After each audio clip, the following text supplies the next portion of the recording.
یا ایھا النبی حسبک اللہ ومن اتبعک من المؤمنین۔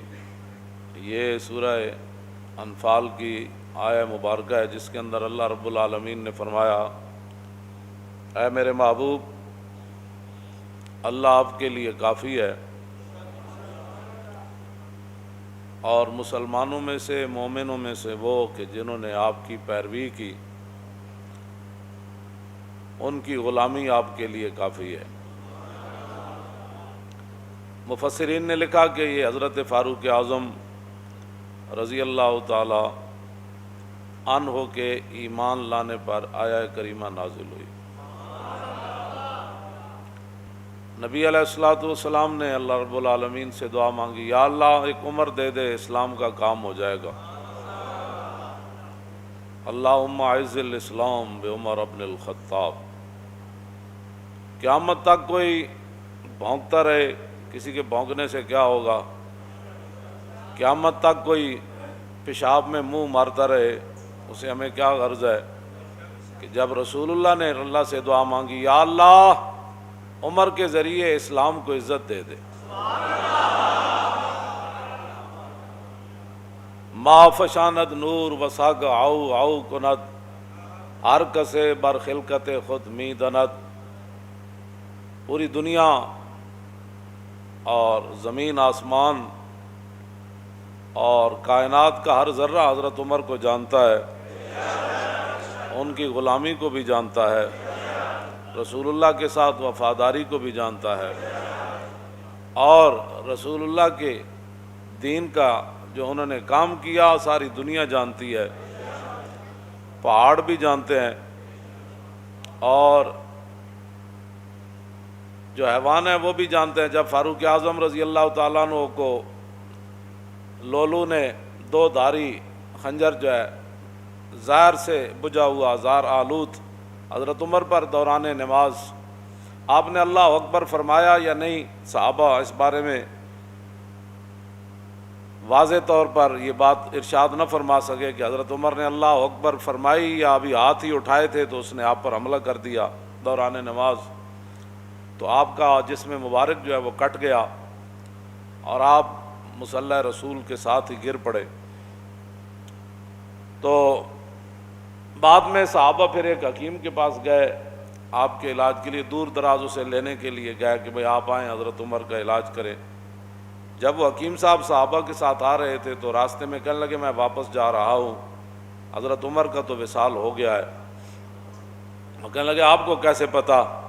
آپ نے فرمایا یہ جو بکری ہے نا دیکھ رہے ہیں، یہ جو فصل کھا رہی ہے یہ اس مالک کی نہیں ہے، یہ کسی اور کی بکری ہے جو غیر کا فصل کھا رہی ہے، اور جب تک حضرت عمر زندہ تھے تو بکریاں بھی غیر کا فصل نہیں کھایا کرتی۔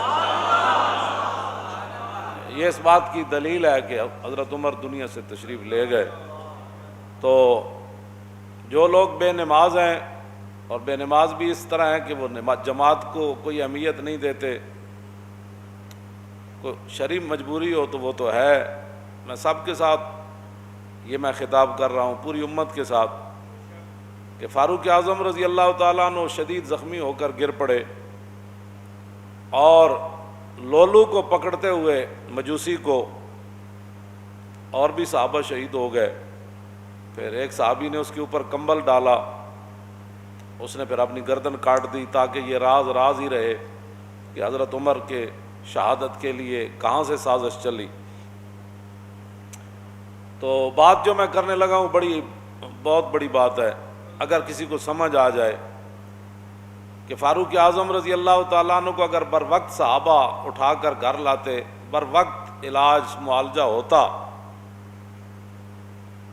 تو یہ تو اللہ کی تقدیر ہے، اس کی میں بات نہیں کر رہا، لیکن جو بظاہر اسباب ہیں، بر وقت حضرت عمر کا علاج ہو جاتا تو ممکن ہے حضرت عمر بچ جاتے یا کچھ دن اور امت کو فائدہ ہو جاتا، لیکن حضرت عمر وہاں آپ کا پیٹ مبارک کٹا ہوا ہے، خون بہہ رہا ہے، اور جماعت بالکل تیار ہے، تو نہ مسجد میں افراتفری مچی، نہ کسی نے جماعت کو چھوڑا، اور دو صحابہ کی لاشیں بھی پڑی ہیں وہاں، شہید ہو گئے، لیکن حضرت عمر نے عبد الرحمن بن عوف صحابی رسول کو فرمایا کہ آپ کھڑے ہو جائیں، مجھے یہیں زخمی رہنے دیں، آپ نماز باجماعت پڑھائیں۔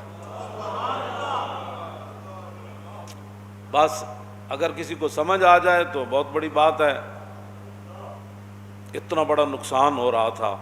لیکن حضرت عمر نے فرمایا نہیں، جو رسول اللہ راہ دے کر گئے نا، نماز پڑھائیں آپ۔ حضرت عمر ساتھ خون بہہ رہا ہے اور صحابہ کی لاشیں بھی پڑی ہوئی ہیں، لیکن جماعت نہیں چھوڑی گئی۔ اور آج مسلمان ہر چیز چھوڑ کر جو ہے وہ چاہتے ہیں کہ مسلمانوں کی عزت ملے، ایسے نہیں ہوگا، ایسے نہیں ہوگا۔ انہی راستوں پر چلیں گے تو عزت بنے گی۔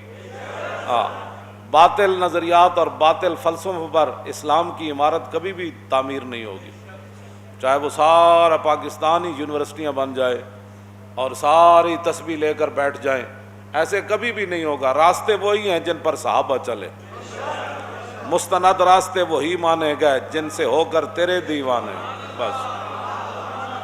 اور لوٹ آئے جتنے فرزانے گئے، اور تاب و منزل صرف دیوانے گئے۔ مستند راستے وہی مانے گئے۔ کوئی لاکھوں قیامت تک بڑھ بڑھ کرتا رہے اور لاکھوں نئے نئے نظریات نکالتا رہے، نظریات وہی ہیں، راستے وہی ہیں جن پر صحابہ چلے، اور چل کر پوری دنیا کو بتایا کہ کی محمد سے وفاتو نے تو ہم تیرے ہیں، یہ جہاں چیز ہے کیا لوح و قلم تیرے ہیں۔ اب تو مسجدوں میں جمعہ پڑھنے کے لیے بھی لوگوں کو پریشانی ہوتی ہے کہ مسجد وزیر خان میں لبیک والے جمعہ پڑھنے نہ جائیں۔ گلائے جفائے وفا نما حرم کو جو اہل حرم سے ہے، کسی بت کدے میں بیان کروں تو صنم بھی کہہ دے ہری ہری۔ اور میں کیا جڑے پہلے تمبو تھے لگتے سن وہ بھی نہیں، آرڈر ہویا بھی یہ تمبو بھی نہیں لانے،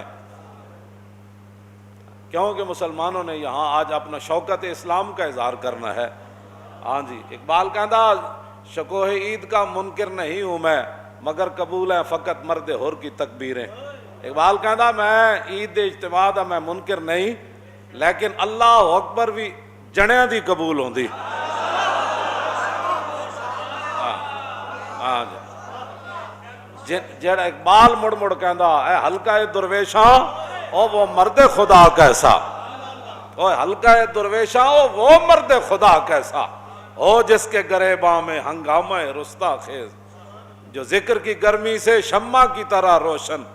اقبال کلندر لاہوری ایویں نہیں گل کیتی۔ دسو یہ ٹرمپ نو بھی اگر گل پتہ لگے نا کہ مسلمان جمعہ پڑھن جا رہے سن تے سرکاری سطح تے جڑے تمبو لگتے سن وہ بھی روک دیتے گئے، تے ٹرمپ کہے گا اسی بھی اسلام دے اتنے دشمن کوئی نہ، اسی تانوں اپنے چرچ دیتے نمازاں پڑھن واسطے اور تسی اپنی مسجداں وچ نمازاں پڑھن تو روک دیو۔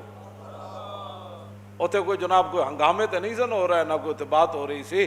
دسو تسی شاعر دا میں جڑا شعر پڑھیا نا او دا معنی اے وے کہ جو کچھ مسلمان اسلام نال کر رہے ہیں نا، میں کسی بت کدے وچ جا کے کہاں کہ وزیر خان مسجد وچ لوگوں نو سہولت نماز واسطے نہیں دیتی گئی، اور لوگوں نو پکھے نہیں لا کے دیتے گئے، دریاں مسلے نہیں بچھائے گئے، تمبو نہیں لایا گیا، اس گرمی وچ پانی دا کوئی انتظام نہیں کیتا گیا، تے شاعر کہندا جے میں کسی بت کدے وچ جا کے بیان کراں نا کہ کلمہ پڑھن والےاں جمعے والے دن اے حال کیتا ہے، تے پھر بت بھی کہہ دے واہ واہ بھائی کیا بات ہے تھوڑی، واہ واہ بھائی مینوں منن والے تے پھر بڑا کچھ کردے ہیں تے تسی وحدہ لا شریک نو من کے اے کر دیو۔ بہرحال اپنے آپ امت مسلمہ جب تک نہیں بدلے گی ایسے ذلیل برباد ہوتی رہے گی۔ راستے وہی ہیں جن پر حضور کے غلام چلے۔